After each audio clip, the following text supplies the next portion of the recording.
하나님의 말씀 누가복음 9장 57절 62절의 말씀에 근거로 해서 하나님의 말씀을 전하려고 합니다. 오늘 본문 말씀 보니까 세 사람이 예수님의 제자가 되겠노라고 찾아와서 예수님께 고백하는 이야기가 나옵니다. 나도 예수님을 따르겠노라고, 나도 예수님의 제자가 되겠노라고 고백하지요. 오늘 본문 말씀 누가복음 9장 57절 62절 말씀 보니까 길 가실 때에 어떤 사람이 여짜오되 어디로 가든지 나는 따르리이다 이렇게 고백합니다. 그러니까 예수님께서 그들에게 말씀합니다. 예수께서 이르시되 여우도 굴이 있고 공중의 새도 집이 있으되 인자는 머리 둘 곳이 없다 하시고 이렇게 고백합니다. 무슨 말이냐? 여러 주석들을 보면은 주석가들의 얘기를 보면 거의 다가 이렇게 말합니다. 부자였지 않겠느냐 또는 서기관이 아니겠냐 뭐 이런 말들이 있는데 아무튼 꽤 잘 나가는 사람이었던 것 같습니다. 그가 와서 당신이 어디를 가든지 나는 당신을 따르겠노라고. 그러니까 예수님이 말합니다. 여우도 굴이 있고 공중의 새도 둥지가 있지만 인자는 머리 둘 곳이 없어. 오갈 데 없는 가난뱅이야. 그런데도 나를 따르겠니? 그 말 아니겠습니까? 또 한 사람이 찾아옵니다. 9장 59절에 또 다른 사람에게 나를 따르라 하시니 그가 이르되 나로 먼저 가서 내 아버지를 장사하게 허락하소서 말합니다. 네. 자, 이때는 또 예수님이 말합니다. 나를 따르라. 그러니까 예 하고 따르면 될 것인데 나로 먼저 가서 내 아버지가 죽었다. 그리고 장사를 지내고 오는 것이 합당치 않겠습니까? 거로 허락하소서 이렇게 말합니다. 그러니까 예수님께서 말합니다. 이르시되 죽은 자는 죽은 자들로 장사케 하고 너는 가서 하나님 나라를 전파하시고 또 말합니다. 9장 61절 또 다른 사람이 이르되 주여 내가 주를 따르겠나이다 마는 나로 먼저 내 가족과 작별하게 허락하소서. 그때 예수께서 말합니다. 예수께서 이르시되 손에 쟁기를 잡고 길을 돌아보는 자는 하나님 나라에 합당하지 아니하리라. 합당하지 않다? 아니 소를 몰면서 밭을 가면서 이 고랑을 치워야 되는데 고랑을 잘 치워야 그냥 씨를 뿌리고 곡식을 심어 자라게 하는 거 아닙니까? 고구마도 심고 무도 심고 고추대도 심고. 근데 이 골이 반듯하지 못하고 구불구불 이리 갔다 저리 갔다 하면 그게 되겠습니까? 소를 몰면서 쟁기를 붙들고 길을 바라보면 어떻게 쟁기짓을 할 수 있겠냐? 이런 사람은 하나님 나라에서 합당하지 않다. 이렇게 말합니다. 자, 첫 번째 보니까 예수님은 머리 둘 곳이 없다. 이렇게 말하지요. 예수님은 설교에서 많은 사람들이 은혜를 받아요. 그러니까 그중 많은 사람들이 나도 예수님의 제자가 되겠노라고 합니다. 그러나 예수님은 한마디로 말해서 여우도 굴이 있고 새도 둥지가 있지만 인자는 머리 둘 곳도 없어. 그런데도 나를 따르겠느냐? 나를 따를 정말 각오를 할 수 있겠느냐? 말합니다. 왜요? 그리스도를 따른다는 것은 좁은 길이요 협착한 길이기 때문에 지금 귀신을 쫓고 병든 자를 고치는 그런 모습만 보고 나를 따르겠다 하지 마라.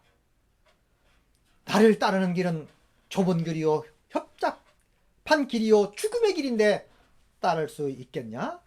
이 말이지요. 예수님의 제자들을 부르는 모습이 성경에 잘 나오고 있는데 마태복음 4장 19절의 말씀 보니까 말씀하시되 나를 따라오라 내가 너희를 사람 낚는 어부가 되게 하리라 하시니 그들 즉시 따릅니다. 묻지 않고 따지지 않고 뒤를 돌아보지도 않고 예 하고 따르지요. 우리 하나님은 그런 사람을 원하십니다. 20절에도 그들이 곧 그물을 버려두고 배도 버려두고 예수를 따르리라. 고기 잡다가 예수 만나는 그 순간 모든 걸 버려버립니다. 그리고 그 협잡한 길을 가기로 결심하고 좁은 길을 가는 모습을 볼 수가 있지요. 마가복음 1장 20절에도 뭐 이런 말씀들이 뭐 한두 절이겠습니까? 참으로 많습니다. 다 볼 수는 없고 곧 부르시니 그 아버지 세베대를 품꾼들과 함께 배에 버려두고 아버지를 버리고 품꾼들을 버리고 배를 버려두고 예수를 따라가니라. 보통 이야기가 아닙니다.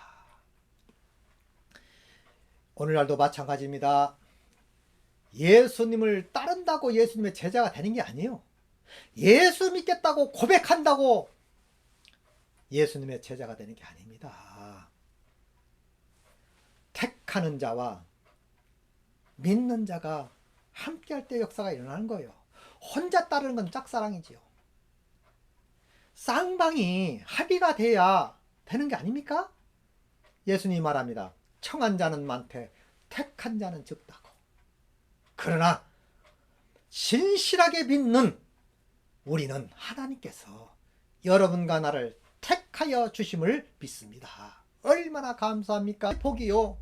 은혜 중에 은혜가 아니겠습니까? 말할 수 없는 축복이지요. 말할 수 없는 은혜란 말이에요. 믿고 싶다고 믿어지는 게 아닙니다. 잘 믿는다고 잘 믿는 게 아니라고요. 엄밀히 말해서 나를 택하는 자도 내가 택한 것이 아니요 너희가 나를 택한 것이 아니요 내가 너희를 택하여 세웠다고. 믿음도 내가 믿습니다 해서 믿음 갖는 것 같지만 먼저 우리에게 믿음을 주었기 때문에 그 믿음 붙들고 살아가는 것이 우리들의 모습입니다. 내가 은혜 받고 선택받고 하는 것은 내 의지에 있는 게 아니고 하나님의 택하심을 따라 그분의 의지에 따라 하나님의 자녀요 택한 받은 백성이요 구원받은 백성이 되는 줄 믿습니다. 성경 어디를 봐도 내 뜻에 의하여 된 건 아무것도 없어. 하나님의 뜻에 의하여 여러분을 택하시고 하나님의 뜻에 의하여 우리의 삶이 윤택해지고 잘 되어지는 것도 하나님의 뜻이에요. 생사화복이 하나님께 있다고 우리가 고백하지 않습니까? 잘되고 못되고 하는 건 다 하나님의 은혜요 하나님의 주권 속에 있다 그 말이지요. 아무튼 우리는 하나님의 처분을 바라고 마음을 다하고 뜻을 다하여 하나님 사랑하고 충성을 다하는 여러분 되시기 바랍니다. 우리 조상들도 말합니다. 우리 조상들도 다 협잡한 길을 가고 좁은 길을 가고 쉽게 선택하지 못할 길을 택합니다. 그 환경을 보고 그들은 택하지 않습니다. 그들은 고난을 받을 각오로 죽을 각오로 하나님을 택하는 그런 모습을 볼 수가 있다 그 말이죠. 우리 조상 아브라함 어떻습니까? 하나님께서 내가 지시한 땅으로 가라. 창세기 12장 보면 잘 나오지 않습니까?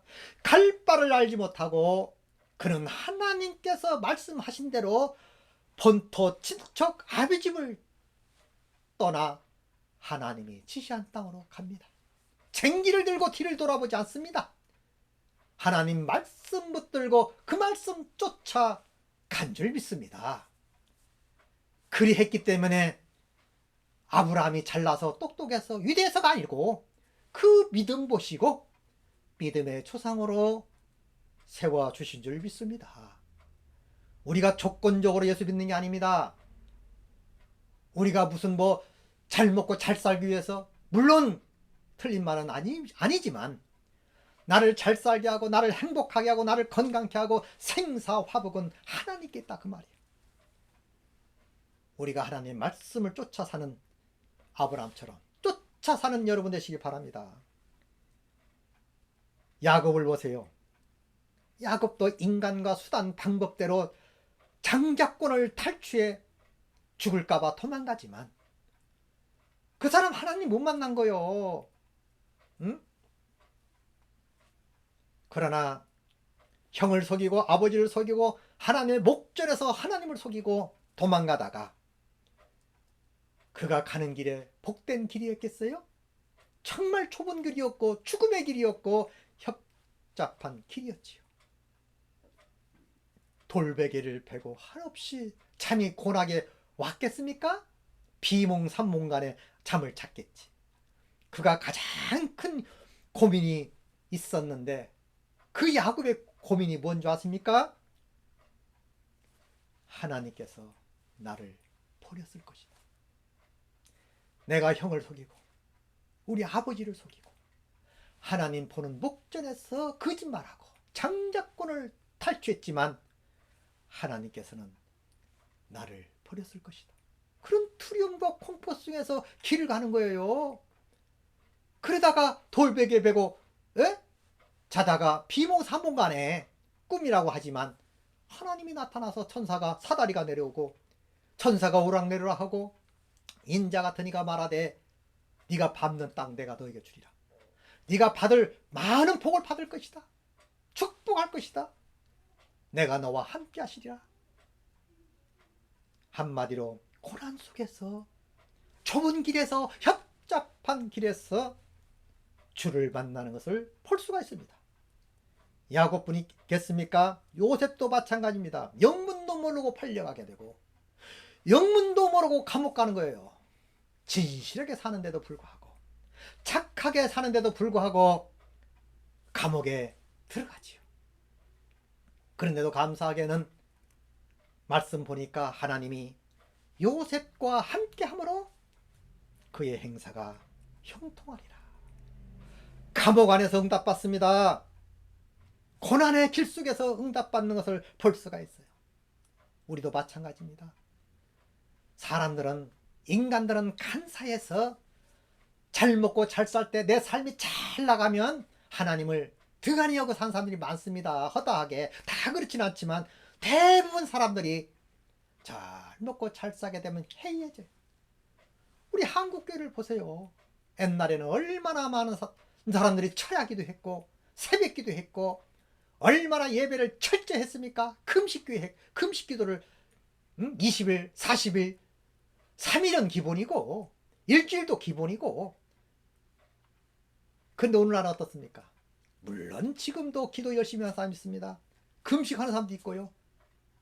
그러나 해가지고 잘 먹고 잘 사다 보니까 우리나라도 좀 부강한 나라가 되다 보니까 어때요? 오늘날 얼마나 세상과 타협하고 사는 사람들이 얼마나 많습니까? 그들은 다 한결같이 오늘 본문에 나오는 사람들에 속하는 사람들이에요. 하나님께서는 그들을 인정하지 않는다, 그 말입니다. 두 번째로 죽은 자는 죽은 자로 장사케 하라. 두 번째 사람. 그렇지 않습니까? 이 말씀은 너무나 비정하다는 생각도 듭니다.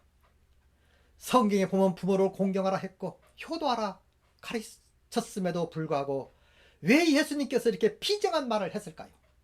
이건 깊이 생각해 볼 문제지요. 성경의 내역이 21장 1절 3절까지 보면 여호와께서 모세에게 이르시되 아론의 자손 제사장들에게 말하 이르라. 그의 백성 중에 죽은 자를 만짐으로 말미암아 스스로 더럽히지 말려니와 그의 살부치인 그의 어머니나 그의 아비나 그의 아들이나 그의 딸이나 그의 형제나 출가하지 아니하여 처녀인 그의 자매로 말미암아 몸을 더럽힐 수 있느니라. 원래는 구약에서 죽은 자 만나면요 7일간 부정해요. 죽은 사체, 짐승 버러지가 봐도 또는 병든 자를 만져도 보아도 부족합니다. 근데도 하나님께서는 내 살부치인 형제 자매, 출가하지 않은 형제, 그들은 우리를 더럽히지 않는다, 이렇게 말하고 있어요. 부모가 주고 장사하고 따른다고 하는데 어떻게 말하면 당연한 거 아닙니까? 그런데도 하나님께서는 하지 말라는 거예요. 예수님께서. 참 답답한 일이지요. 왜 그랬을까요? 그들의 중심이 있어요. 중심이. 그건 예수의 제자가 될 사람들이 아니다, 그 말이야. 환경을 더 중시 여기고 나를 따를 수 없다. 주변을 중시 여긴다면 내 제자가 될 수 없다. 모든 걸 버릴 수 있는 각오, 아니 네 목숨까지도 버릴 수 있는 각오가 돼야 내 제자가 될 수 있다는 뜻이 아니겠습니까? 그런 철저한 각오가 없이는 나의 제자가 될 수 없다는 의미이다, 그 말입니다. 예수님은 말합니다. 마가복음 33장 33절 보니까 대답하시되 누가 내 어머니며 동생이냐 하시고 둘러 앉은 자들을 보며 이르시되 내 어머니와 내 동생들을 보라. 누구든지 하나님의 뜻대로 행하는 자가 내 형제요 내 자매요 내 어머니니라. 예수님은 물론 가족도 중시 여기지만, 정말 중시 여기지만 더 중시 여겨야 할 것은 하나님 중심이라 이 말이요. 하나님 안에서의 진짜 가족이요, 하나님 안에서의 진짜 나의 생명이라 그 말이요. 내 형제자매는, 이 말이 왜 이런 말을 했습니까? 누가 그래요? 혹자가 와서 예수님, 예수님의 형제들이 왔습니다. 육의 형제들. 그러니까 대본이 많은 사람들이 있음에도 불구하고 어머니와 그 형제들을 개무시합니다. 누가 내 어머니요, 누가 내 형제냐고. 아들로서 정말 건방진 소리 아닙니까? 인간적으로 봤을 때. 그러나 하나님은 인간이지만 하나님의 아들 예수, 정말 그분이 하나님입니다. 더 중시 여길 것은 내 형제 내 어머니 중요하지만 더 중요한 것은 여기 앉아있는 내 형제들이라고 이렇게 말하지 않습니까? 하나님을 믿고 따르는 것은 정말 어려운 일이지요. 예수 믿는다는 거 결코 쉬운 일이 아닙니다. 유교적 또는 윤리와 도덕적 사상 때문에 참된 신앙 생활하기가 어렵다고 하는 사람도 많지요. 유교적 윤리와 도덕적 사상 때문에 참된 신앙 생활을 하기가 어렵다? 그러면 유교 도덕 지키고 사세요. 진짜 도덕과 윤리가 뭔지를 아셔야지. 하나님 안에서의 도덕과 도덕과 윤리가 하나님 안에 나오는 거예요. 하나님은 사랑의 실천입니까? 윤리의 실체요 도덕의 실천이십니까?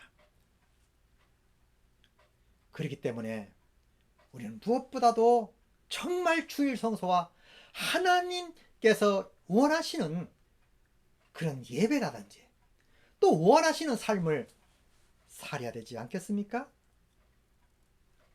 예수님께서 잔치를 베풀고 많은 손님을 청하니까 말하기를 시집가고 장가가고 할 일이 많아서 이러쿵 저러쿵 핑계대고 오지 않잖아요. 그러니까 길가에 가서 아무나 데리고 와라. 이미 준비해서 차려놓은 잔치상인데 누구라도 와서 먹어야 되지 않겠냐. 그래서 사거리 께 나가서 많은 사람들을 불러다가 먹이지 않습니까? 오늘날도 하나님을 찾는 사람은 모든 것을 다 버리고 하나님 중심으로 살고자 하는 간절한 마음 있는 자, 오늘 또 하나님이 택하실 줄 믿습니다. 또 세 번째, 불의의 사람, 쟁기를 잡고 뒤를 보지 말라. 살다 보면 참으로 어려운 일이 많다는 것을 성경은 말하고 있어요. 그러나 뒤를 돌아보지 말고 앞만 보라, 하나님만 바라보라 하는 뜻 아니겠습니까? 빌립보서 3장 13절 14절에도 바울은 말합니다. 형제들아, 나는 아직 내가 잡은 줄로 여기지 아니하고 오직 한 일, 즉 뒤에 있는 것을 잃어버리고 앞에 있는 것을 잡으려고 표대를 향하여 그리스도 예수 안에서 하나님 위에서 부르신 부름의 상을 위하여 달려가노라 말합니다. 나는 아직 잡은 줄로 여기지 않는다. 다 되어진 줄로 여기지 않고 있다. 오직 한 일 뒤에 있는 것을 다 버리고 앞에 있는 걸 잡으려고 나는 표대를 향하여 그리스도 예수 안에서 하나님 위에 부르신 부르심의 상을 위하여 나는 달려간다. 이 고백입니다. 엄청난 고백 아닙니까? 환경 중요합니다. 생활 중요해요. 그러나 더 중요한 것은 하나님 중심, 말씀 중심으로 살아가는 것이 하나님이 원하신다 그 말이에요. 그럴 때 하나님은 살아 계셔서 머리털까지도 세시는 분이 우리의 삶을 지켜보시면서 우리의 살 길을 그때그때마다 활짝 열어주실 줄 믿습니다. 이것이 하나님의 믿는 사람들이다 그 말이죠. 하나님의 상과 축복 우리는 꼭 받아야 할 사람들이에요. 그렇다면 하나님 중심으로 살아가야 된다 그 말입니다. 결론적으로 세상에 살면서 할 일도 많습니다. 그러나 세상에 너무 지나치게 애착과 집착해서 하나님의 일을 망치는 일을 해서는 안 된다 그 말입니다. 중요한 것은 세상의 일도 최선을 다하고 중시할 일이지만 더 중요하게 여길 일이 있다면 그것은 하나님 중심으로 살아가는 여러분 되시기 바랍니다. 하나님 중심으로 살아가는 것도 우리의 힘으로 되지 않습니다. 하나님이 도와주셔야만이 살 수 있다는 것입니다. 그렇기 때문에 기도하라는 거예요. 기도라는 게 뭡니까? 도움을 청하는 거 아닙니까? 하나님 나를 도와주세요. 나에게 힘을 주세요. 능히 세상 속에 살아가면서 모든 것을 극복할 수 있는 능력 주세요. 하고 부탁하는 거 아닙니까? 즉시 하나님이 응답해 주실 줄 믿습니다. 아무쪼록 예수 안에서 승리하는 여러분 되시기 바랍니다.